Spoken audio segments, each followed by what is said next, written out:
رحمه الله في هذه الكلمات يبين شيئا من هذا الأمر العجيب. Syekh Muhammad bin Abdul Wahhab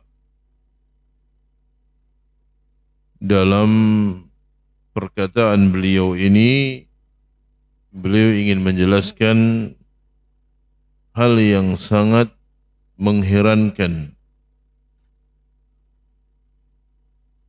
Hal yang sangat mengherankan yang itu terjadi di kalangan manusia. Anna an-nasa yaqra'una al-Qur'an. Apa perkara tersebut?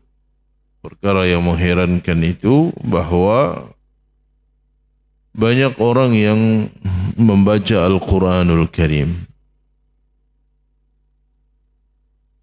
Wa yukthiruna min qira'atihi. Mereka membaca Al-Quran, memperbanyak membaca Al-Quran, wa yakhtimunahu, bahkan seringkali mereka mengkhatamkan Al-Quran. Seringkali mereka hataman. Wa yahfazunahu, mereka menghafalnya. Wa yurattilunahu, mereka juga mentartilkannya, artinya membaca dengan tartil. Wa yurakkizuna ihtimamahum bi alfadhil Qur'ani wa tajwidihi. Mereka memberikan perhatiannya dengan lafaz-lafaz Al-Quran. Memperhatikan hukum-hukum tajwid wa ahkamil mad, hukum-hukum mad,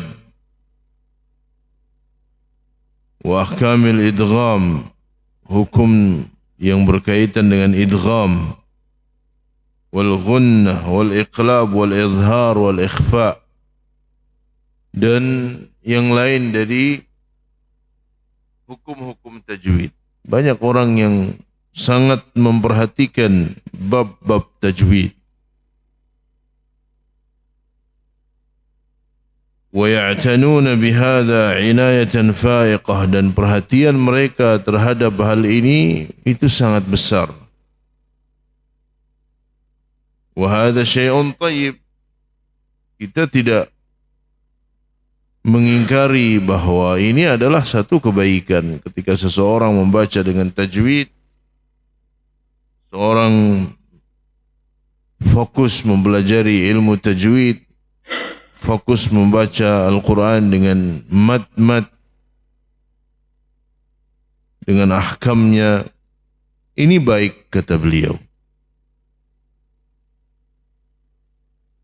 Walakinnal ahamma wal maqsuda laysa hadha. Tetapi ada hal yang lebih penting setelah seseorang mempelajari Al-Quran, setelah seseorang mempelajari cara membaca Al-Quran. Ada hal yang penting. Apa? Al-maqsud tadabburul Quran, yaitu tadabburul Quran, mentadabburi Al-Quran. Wattafaqquhu fi kitabillah, berusaha memahami kitabullah, berusaha memahami Al-Quran, membaca tafsirnya, memahami makna-maknanya. Maka itu penting, karena tujuan diturunkannya Al-Quran, di samping untuk dibaca, dia juga untuk ihtidah, untuk diambil hidayahnya, dijadikan sebagai pedoman hidup, diambil hidayah-hidayahnya. Dan ini akan terwujudkan ketika seseorang mau mentadabburi Al-Quran. Ketika seseorang mau mempelajari Al-Quran, membacanya, ya, memahami maknanya. Tidak cukup hanya membacanya saja. Maka tidak heran jika kemudian banyak orang-orang yang hafal Al-Quranul Karim hanya sekedar hafal saja. Kita katakan ini baik. Bukan berarti tidak baik. Ini adalah satu kebaikan, satu keistimewaan. Tetapi akan kurang ketika perhatiannya ini hanya dalam memperbagus bacaan tapi tidak memahami maknanya. Maka banyak orang yang hafal Quran tapi masih berbuat bid'ah. Banyak yang hafal Quran tapi masih bahkan berbuat syirik, waliyadzubillah. Hafal Al-Quranul Karim. Dia melewati bacaan Al-Quran, wa'budullah wa la tusyriku bihi syai'a, dan sembahlah Allah dan jangan kalian menyekutukannya dengan sesuatu apapun, tetapi masih berbuat syirik. Ya. Maka kata beliau ini adalah satu hal yang mengherankan. Seharusnya ketika dia membaca Al-Quran, hafal Al-Quran, sering mengkhatamkan Al-Quran, maka terlihat pula Al-Quran pada dirinya. Dan yang terbesar adalah tauhid. Karena Al-Quranul Karim menjelaskan tentang tauhid. Sebagaimana dikatakan oleh Al-Imam Ibnul Qayyim rahimahullah ta'ala, bahwa Al-Quranul Karim dari awal sampai terakhir dia menjelaskan tentang tauhid. Ya. Ketika menjelaskan tentang perintah dan larangan, maka ini termasuk muqtada tauhid. Ini termasuk konsekuensi dari tauhid. Konsekuensi dari tauhid melaksanakan perintah Allah, menjauhi larangan Allah. Atau menjelaskan tentang keutamaan tauhid, keutamaan kaum mukminin, orang-orang yang mentauhidkan Allah dan apa balasan untuk mereka. Maka Al-Quranul Karim hakikatnya semuanya berisikan tentang tauhid. Maka sungguh mengherankan jika orang yang membaca Al-Quranul Karim, menghatamkannya, menghafalkannya, dan ini adalah satu kebaikan, tapi dia tidak faham terhadap maknanya, atau dia masih saja berbuat syirik. Masih saja dia berbuat syirik. Maka ini adalah satu kekurangan. Kata beliau, maka yang terpenting setelah itu, artinya setelah seseorang berusaha mempelajari Al-Quran, setelah seseorang belajar membaca Al-Quran, membacanya dengan tartil, ada kewajiban lain yang harus dia lakukan. Jangan dia sibuk dengan perkara yang dia sudah mampu melaksanakannya. Ya. Tetapi ada kewajiban lain, yaitu mentadabburi makna-makna Al-Quranul Karim.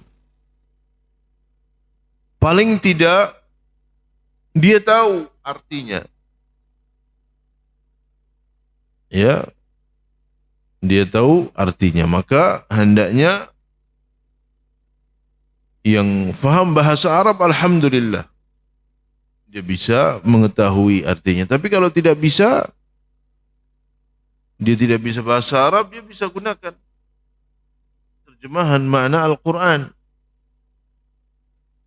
Artinya ada waktu dia membaca Al-Quran untuk memperbanyak pahala.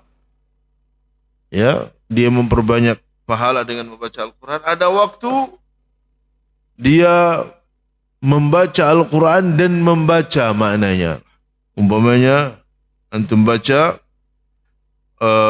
Alif Lam Mim Zalikal Kitabu La Raiba Fi. Baca. Dzalikal kitab la raiba fihi. Itulah kitab yang tidak ada keraguan di dalamnya.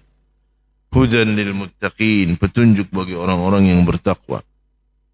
Alladzina yu'minuna bil ghaib wa yuqimuna as-salah, mereka yang beriman dengan perkara gaib, menegakkan salat dan seterusnya. Untuk mengetahui maknanya.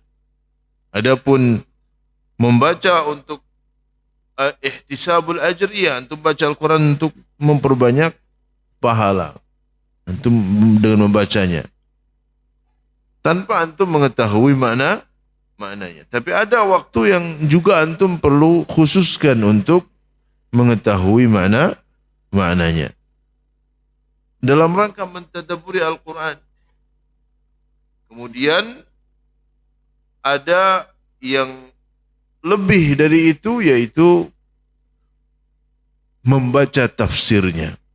Kalau yang tadi membaca maknanya, nah ini membaca tafsirnya. Antum membaca Alhamdulillahi Rabbil Alamin, surat Al-Fatihah, antum baca tafsirnya. Ya, tafsir-tafsir yang sudah diterjemahkan. Ada tafsir Muyassar, ada tafsir Ibnu Katsir bahkan sudah diterjemahkan, baca. Ya, berarti ini meningkat, tidak hanya sekedar mengetahui maknanya, tetapi ini sudah berusaha mempelajari tafsirnya.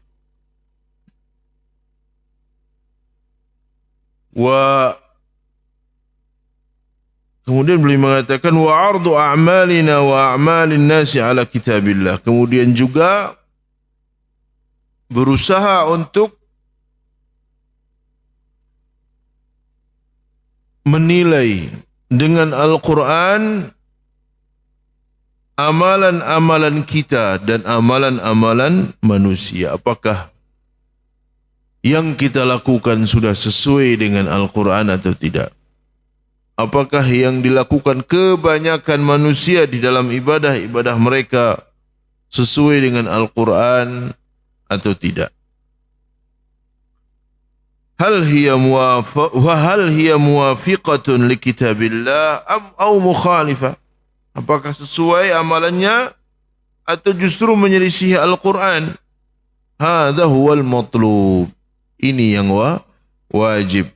An nusahhiha awda'ana, kita berusaha memperbaiki keadaan kita.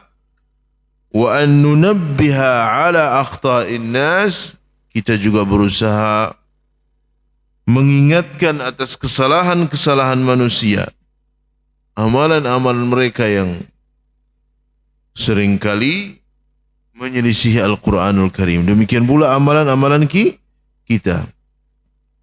Kita jadikan Al-Quranul Karim sebagai mizan, sebagai timbangan untuk menilai amalan kita dan amalan manusia.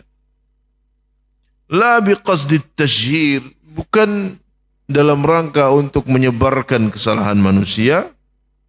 Wa qasdin naili minan nas, ya, atau berusaha untuk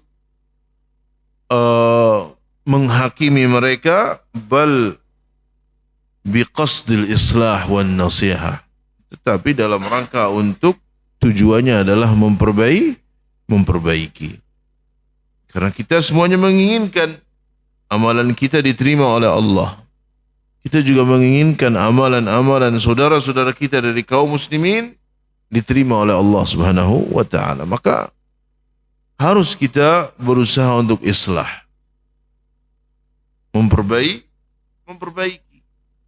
Setelah kita berusaha menjadi saleh, yang pertama kita berusaha menjadi saleh. Dan untuk mencapai kesalehan dengan ilmu, kita mengetahui mana yang saleh, mana yang bukan saleh. Setelah kita menjadi saleh dengan diri kita, karena kesalehan kita itu semuanya manfaatnya untuk kita, bukan untuk orang lain. Antum sholat, antum zakat, antum puasa, antum haji, itu untuk antum semua, untuk diri kita sendiri. Ketika kita berusaha memperbaiki, itu juga untuk diri kita sendiri. Nah, setelah kita menjadi saleh, berusahalah untuk mengislah, untuk memperbaiki, untuk menjadikan orang lain juga saleh. Jadi bukan hanya kita saja yang saleh, tapi orang lain juga kita berusaha untuk kita jadikan sebagai orang-orang saleh. Harus ada islah, harus ada al-amru bil ma'ruf wan nahyi 'anil munkar, harus ada dakwah dan seterusnya untuk mengislah keadaan manusia, memperbaiki keadaan manusia. Bagaimana amalan-amalan mereka, bagaimana keyakinan-keyakinan mereka, bagaimana ibadah-ibadah yang mereka lakukan. Nah, ini kewajiban kita. Hanya kita menyampaikan sesuai dengan kemampuan. Taib. Kemudian Syekh Muhammad bin Abdul Wahhab, beliau mulai menjelaskan tentang al-aslul awal. Ada 6 pondasi yang beliau sebutkan di sini. Beliau mulai pondasi yang pertama, al-aslul awal. Prinsip yang pertama, ikhlasuddini lillah wahdahu la syarikalah.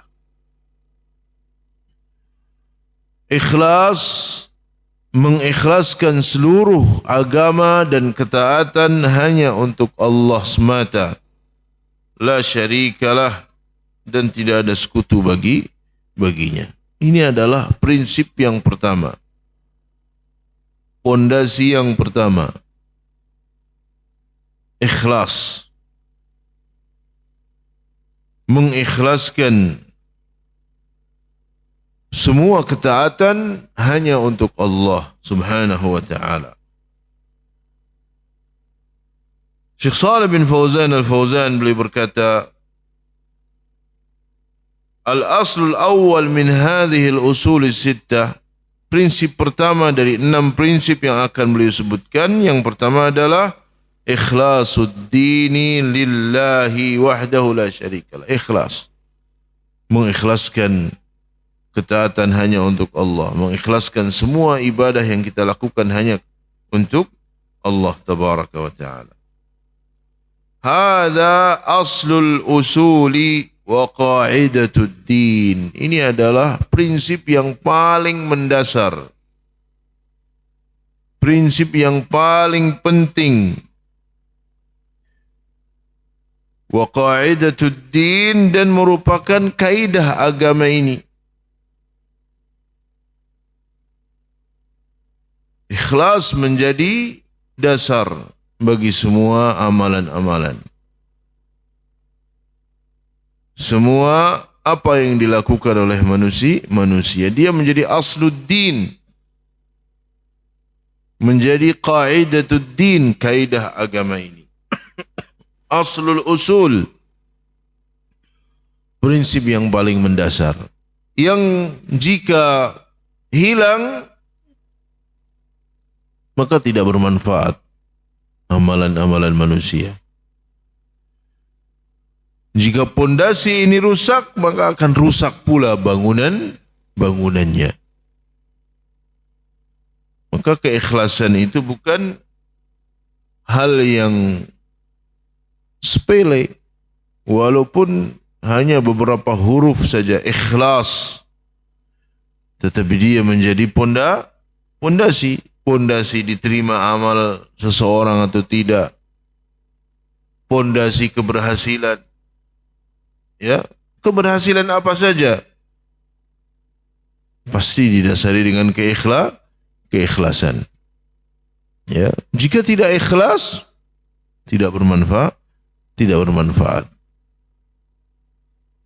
Makanya ikhlas itu adalah aslul usul. Prinsip yang paling mendasar, yang paling wajib, dan kaidah agama, pondasi agama ini. yang dibangun di atasnya bangunan-bangunan Islam yang lain. Maka harus kuat keikhlasan ini karena dia menjadi pondasi. Harus kuat tauhid ini karena dia menjadi pondasi. Jika lemah tauhidnya, artinya lemah pondasinya. Bagaimana pondasi yang lemah akan diharapkan bisa menopang bangunan yang ada di atasnya. Maka harus diperkuat pondasi ikhlas ini. وَهَذَا هُوَ الْمُعْتَرَكُ بَيْنَ الْأَنْبِيَاءِ وَبَيْنَ الْأُمَمِ. Ini yang menjadi mu'tarak. Mu'tarak itu tempat terjadinya peperangan, tempat terjadinya perselisihan antara para nabi dengan umam. Ini yang menjadi inti permasalahan antara para nabi dan umat-umatnya. Para nabi dan umat-umatnya mereka terpecah, ya, terjadi permusuhan karena sebab ini. Karena sebab tauhid. Karena sebab tauhid. فالأنبياء يريدون أن يصححوا هذا الأصل الذي خلق الله الخلق من أجله وربط سعادتهم به. Maka para nabi seluruhnya, seluruh rasul yang diutus oleh Allah, seluruh nabi yang diutus oleh Allah, semua mereka tugasnya adalah memperbaiki prinsip ini. Prinsip yang karenanya Allah ciptakan seluruh makhluknya. Dan Allah mensyaratkan kebahagiaan mereka dengannya. Ikhlas dan tauhid. Seluruh para anbiya alaihi wassalatu wassalam yang mereka perbaiki adalah tauhid umatnya. Bagaimana tauhid mereka? Dan antum bisa dapatkan dalam ayat-ayat yang sangat banyak.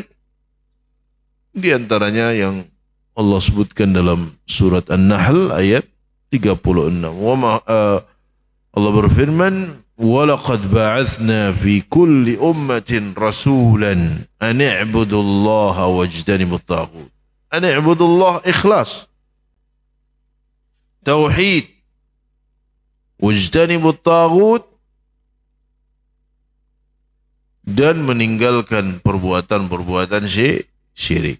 Nah, disinilah timbul permusuhan antara nabi dengan umatnya. Nabi Muhammad sallallahu alaihi wasallam bukan akhlak yang dipermasalahkan orang-orang kafir Quraisy. Tunggu, kecilin dulu. Ya. Baik. Jadi yang dipermasalahkan oleh orang-orang kafir Quraisy bukan akhlak beliau. Nah, mereka tahu Nabi itu amin. Beliau orang yang amanah, beliau orang yang jujur. Itu tidak mereka perselisihkan. Mereka selalu membenarkan ucapannya Nabi sebelum beliau diangkat sebagai Nabi. Tapi setelah beliau diutus dan beliau mengajak kepada tauhid yang ternyata mereka rusak dalam sisi ini, ketika mereka menyembah selain Allah, ketika diusik prinsip ini, maka mereka pun mengadakan permusuhan. Demikian pula para nabi yang lain. Nabi Nuh, Nabi Hud, Nabi Saleh, Nabi Lut, Nabi Shu'aib. Allah berfirman dalam surat Al-Anbiya,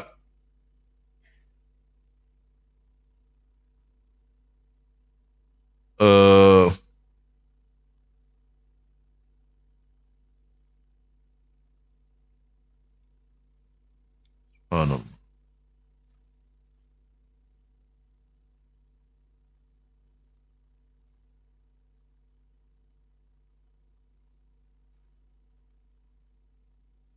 Ayat 35.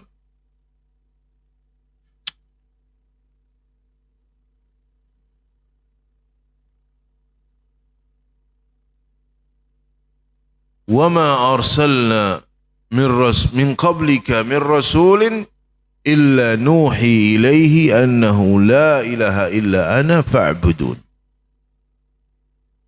وَمَا أَرْسَلْنَا مِنْ قَبْلِكَ مِنْ رَسُولٍ, dan tidaklah kami utus sebelum engkau wahai Muhammad seorang rasul. Illa nuhi ilaih, kecuali kami wahyukan kepadanya, ya, agar mereka menyeru, u'budullah, sembahlah Allah, ma lakum min ilahin ghairuh. Demikian pula Allah berfirman, wa ila adin akhahum hudan qala ya qaumi ibudullah ma lakum min ilahin ghairuh. Wa ila thamud akhahum salihan qala ya qaumi ibudullah ma lakum min ilahin ghairuh. Dan seterusnya. Itu yang menjadi pokok permasalahan, ya, permusuhan antara para nabi dan umatnya. Karena para nabi mereka ingin memperbaiki prinsip ini, maka kemudian mereka memusuhi. فَلَيْسَ الْمُهِمُّ أَنَّ الْإِنسَانَ يَصُومُ وَيُصَلِّي وَيُكْثِرُ مِنَ الْعِبَادَاتِ. Bukanlah yang terpenting bahwa seseorang itu berpuasa, salat, banyak beribadah. Bukan itu yang terpenting. Al-muhimmu al-ikhlas. Tapi yang terpenting ketika dia beribadah dan dia ikhlas. Dia ikhlas memberikan ibadah-ibadah tersebut hanya kepada Allah tabaraka wa ta'ala. فَقَلِيلٌ مَعَ الْإِخْلَاصِ خَيْرٌ مِنْ كَثِيرٍ مَعَ عَدَمِ الْإِخْلَاصِ. Sedikit ibadah yang dilandasi dengan keikhlasan itu lebih baik daripada banyak amalan tapi hilang keikhlasan darinya. Orang yang banyak beribadah tapi dia berbuat syirik tidak bermanfaat. Dia banyak salat, banyak berzakat tapi dia masih meminta-minta kepada selain Allah, tidak bermanfaat. Ibadahnya tidak bermanfaat. Karena Allah tabaraka wa ta'ala berfirman, la in asyrakta la yahbatanna amaluka wa la takunanna minal khasirin. Jika engkau berbuat syirik, menyekutukan Allah, la yahbatanna amaluk, sungguh akan terhapuskan amalan-amalanmu dan engkau akan menjadi orang-orang yang merugi. Walau asyraku la habita anhum ma kanu ya'malun. Kalau mereka berbuat syirik, akan terhapuskan amalan-amalan mereka. Maka qalilun ma'al ikhlas, ibadah yang sedikit yang dilandasi dengan keikhlasan khairun, itu lebih baik daripada ibadah yang banyak tapi tidak didasari dengan keikhlasan. Bahkan satu amalan akan disebut dengan amal yang saleh jika dilakukan dengan ikhlas. Jika tidak dilakukan dengan ikhlas, dia bukan amal saleh. Karena amal saleh itu amalan yang akan bermanfaat bagi pelakunya. Sedangkan amalan yang dicampuri dengan syirik, dicampuri dengan riya, itu tidak bermanfaat bagi amalannya. Dia bukan amal saleh. Amal saleh, satu amalan disebut dengan amal saleh. Pertama, jika dilakukan dengan ikhlas, Yang kedua, jika dilakukan sesuai dengan petunjuk Nabi SAW. Jika tidak terpenuhi dua syarat tersebut, maka amalan tidak dikatakan sebagai amal soleh. Karena enggak ikhlas. Karena ikhlas itu sebagai dasarnya, sebagai pondasinya. Demikian pula ittiba, dia menjadi dasar diterima satu amalan. Falau annal insana yusalli al-laila wan nahara, seandainya ada seseorang yang salat malam dan siang, siang malam dia salat, wa yatasaddaqu bil amwal, kemudian dia bersedekah dengan harta-hartanya, wa ya'malul a'mal, dan dia banyak beramal, lakin biduni ikhlasin, tapi ternyata tidak dilandasi dengan keikhlasan, fala faidata fi amalihi, maka enggak ada faidahnya di dalam amalannya tersebut. Hilang begitu saja. Allah berfirman, wa qadimna ila ma amilu min amalin faja'alnahu haba'an manthura, maka amalan itu akan menjadi seperti debu yang berterbangan, tidak bermanfaat. Hilang begitu saja. Kenapa? Karena enggak ikhlas. La budda minal ikhlas, maka harus amalan-amalan itu dilakukan dan didasari dengan keikhlasan. Maka benar kalau kemudian Syekh Muhammad bin Abdul Wahhab menyebutkannya sebagai atau menjadikannya sebagai prinsip yang pertama, sebagai al-aslul awal. Karena memang penting. Karena penting dan menjadi penentu. Menjadi penentu. Wal ikhlasu ma'nahu, ikhlas maknanya tarkus syirki wa ifradullahi jalla wa ala bil ibadah. Ikhlas itu artinya meninggalkan semua perbuatan-perbuatan syirik. Syirkul akbar. Syirkul akbar yang bisa menghapus dan menghilangkan amalan. Syirkul asghar yang bisa mengurangi kesempurnaan amalan. Maka harus ditinggalkan, dan itulah keikhlasan. Tarkus syirik, meninggalkan semua perbuatan syirik. Semua perbuatan syirik dengan berbagai macam bentuknya harus ditinggalkan dalam rangka mewujudkan keikhlasan. Wa ifradullahi jalla wa ala bil ibadah. Di samping dia meninggalkan syirik, dia mengesahkan Allah dengan ibadah. Dia hanya beribadah kepada Allah. Dia salat hanya untuk Allah.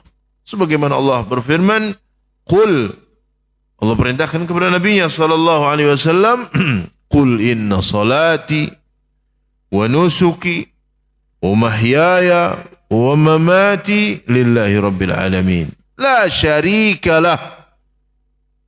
Katakan inna salati, sesungguhnya salatku, semua salat yang wajib, salat yang sunnah. Demikian pula salat itu termasuk du'a'u al-ibadah. Karena doa itu ada dua, doa ibadah dan doa masalah. Dan salat ini termasuk. Qul inna salati, katakan sesungguhnya salatku, wa nusuki, dan sesembelihanku, kurbanku, wa mahyaya, dan kehidupanku, semua kehidupan kita, wa mamati, dan kematianku, lillahi rabbil alamin, hanya untuk Allah. La syarikalah, tidak ada sekutu bagi Allah. La syarikalah, tidak ada sekutu bagi Allah tabaraka wa ta'ala. Wala ahada yastahiqqul ibadata mahma balagha minal kamali wa minal fadli illa Allah. Dan tidak ada seorang pun yang berhak mendapatkan ibadah kecuali Allah.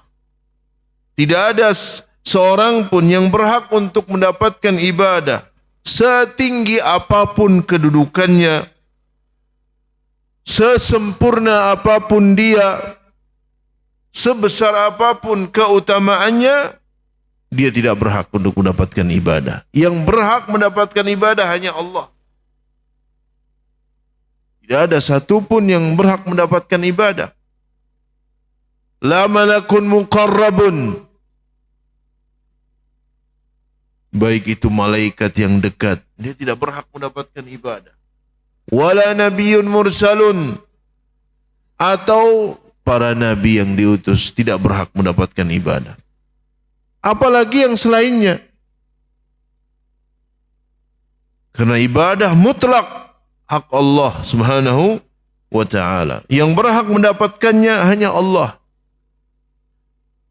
Lal malaikatul muqarrabun walal anbiya war rusul walal awliya was salihun. Malaikat yang dekat, para nabi, para rasul, para wali, orang-orang saleh, mereka tidak berhak untuk mendapatkan ibadah.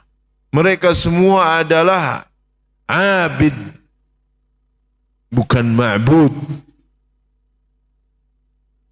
Mereka tidak diibadai, mereka abid. Mereka semua hamba yang tidak boleh diibadai, yang tidak boleh mendapatkan sedikit pun dari bentuk ibadah. Hadha huwal asl. Ini adalah prinsip yang sangat penting. Wala yatahaqqaqu hadzal aslu illa bitarkis syirik. Dan prinsip ini tidak akan terwujudkan, ikhlas ini tidak akan terwujudkan, tauhid ini tidak akan terwujudkan kecuali dengan meninggalkan perbuatan syirik. Semua bentuk perbuatan syirik. Ya. Jadi tauhid akan terwujudkan dengan meninggalkan syirik. Makanya Allah berfirman, wa'budullaha wa la tusyriku bihi syai'a. Faman yakfur bit-taghut wa yu'min billah. Dan ini adalah makna la ilaha illallah. La ilaha untuk meniadakan semua yang berhak mendapatkan ibadah. Illallah menetapkan bahawa yang paling berhak mendapatkannya adalah Allah tabaraka wa ta'ala. Harus bara'atu minasyirik. Sebagaimana dikatakan oleh Syekh Muhammad bin Abdul Wahhab rahimahullah dalam Risalah Al-Usul Al-Thalatha. Di samping dia harus beribadah kepada Allah, dia harus wal bara'atu minasyirki wa ahlihi. Beliau mengatakan al-Islam al-istislamu lillah. Al-istislamu lillahi bit-ta'ah wal inqiyadu lahu bit-ta'ah. Al-inqiyadu lahu al-Islam al-istislamu lillahi bit-tauhid. Islam itu adalah menyerahkan diri kepada Allah dengan tauhid. Walinqiyadu lahu bitta'ah, tunduk dan patuh kepada Allah dengan ketaatan.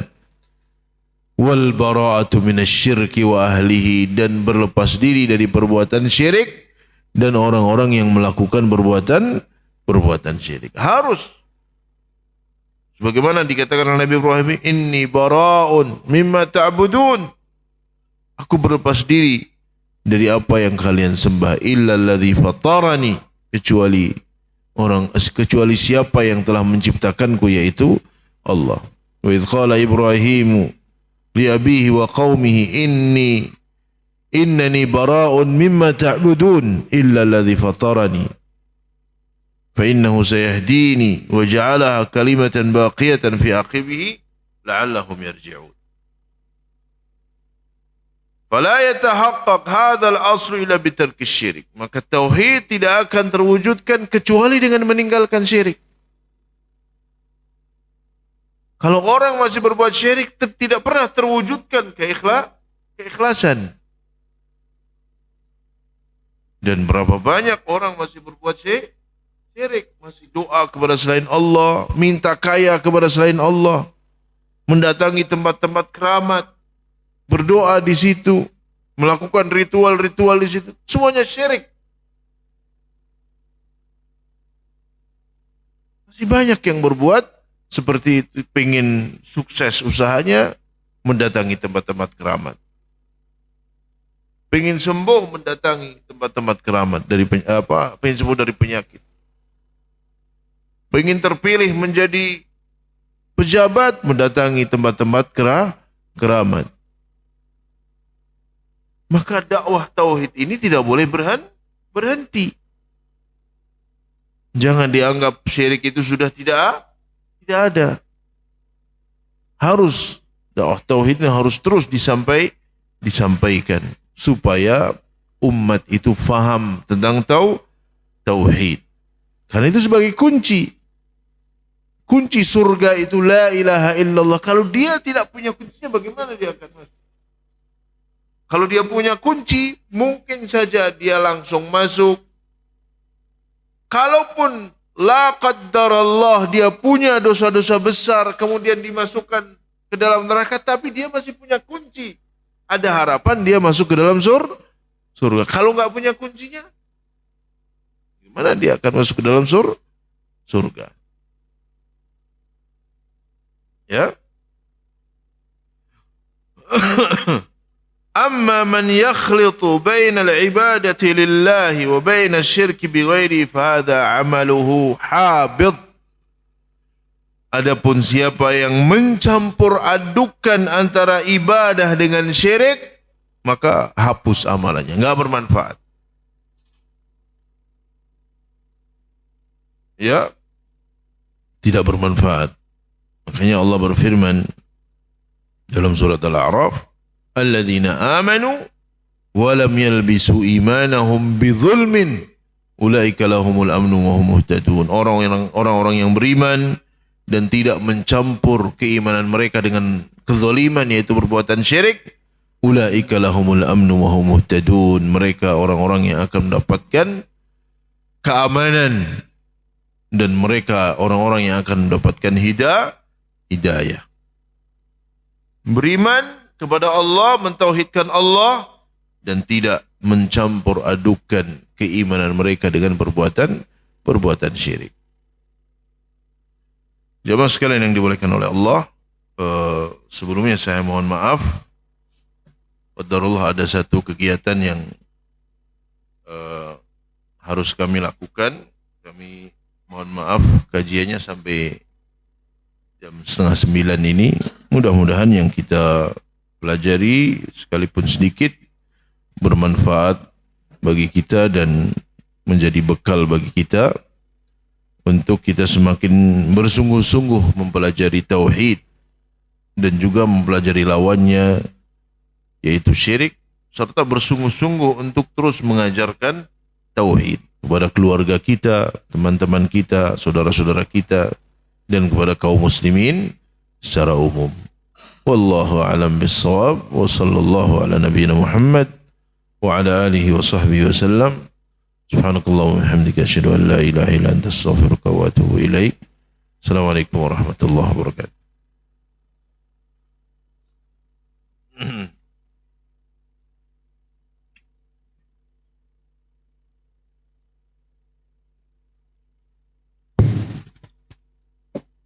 Jazakallah khairan pada Ustaz Adi yang telah menyampaikan materi.